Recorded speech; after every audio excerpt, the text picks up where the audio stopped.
Assalamualaikum warahmatullahi wabarakatuh. Bertemu kembali dengan saya Danang Cahya Firmansyah dalam channel Belajar Bahasa Jawa Krama.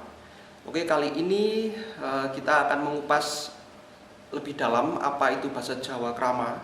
Jadi ini adalah tahap sebelum seseorang itu belajar bahasa Jawa Krama.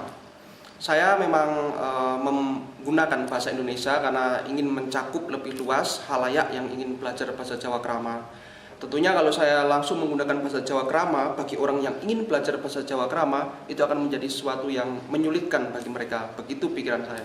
Jadi saya menggunakan bahasa Indonesia ini. Oke, bahasa Jawa Krama adalah salah satu strata di dalam bahasa Jawa itu sendiri. Karena bahasa Jawa itu di dalam tatarannya itu memiliki undha-usuk basa atau strata begitu.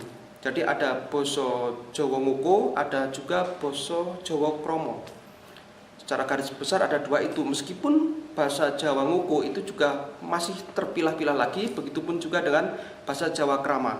Nah, sekarang bagaimana sih orang kok menggunakan bahasa Jawa Krama dan ada yang menggunakan bahasa Jawa Ngoko? Sebenarnya apa motif di balik penggunaan bahasa itu?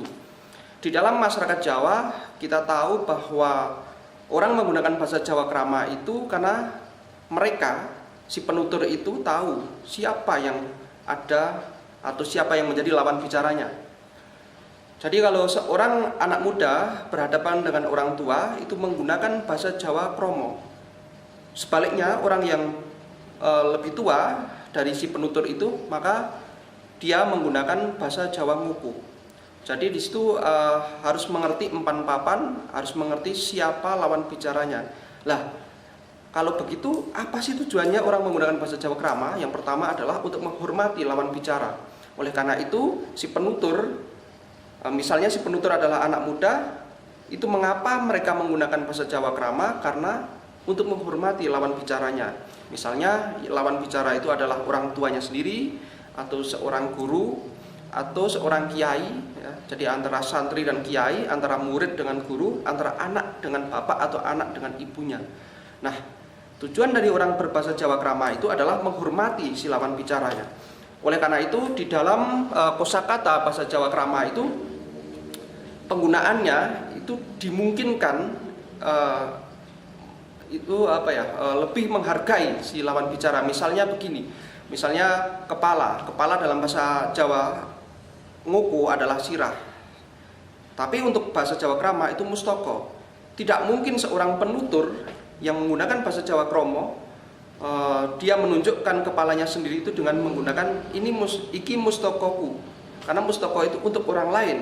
Jadi perbedaan antara bahasa Jawa Kromo dengan bahasa Jawa Ngoko itu ada di situ itu. Kalau Ngoko itu untuk dirinya sendiri atau untuk orang yang lebih akrab dengan dia, orang misalnya antar dua pemuda yang sudah berkawan akrab begitu, mereka menggunakan bahasa Ngoko.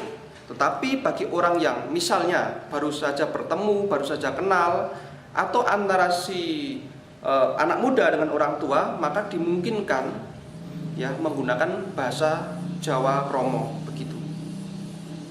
Ya, intinya seperti itu, dan kita akan mengupas lebih jauh lagi apa itu bahasa Jawa Kromo. Nanti kita akan lebih detail ya, dimulai dari apa yang ada di sekitar kita atau mungkin dari tubuh-tubuh kita sendiri itu seperti kepala, telinga, mata dan lain-lain.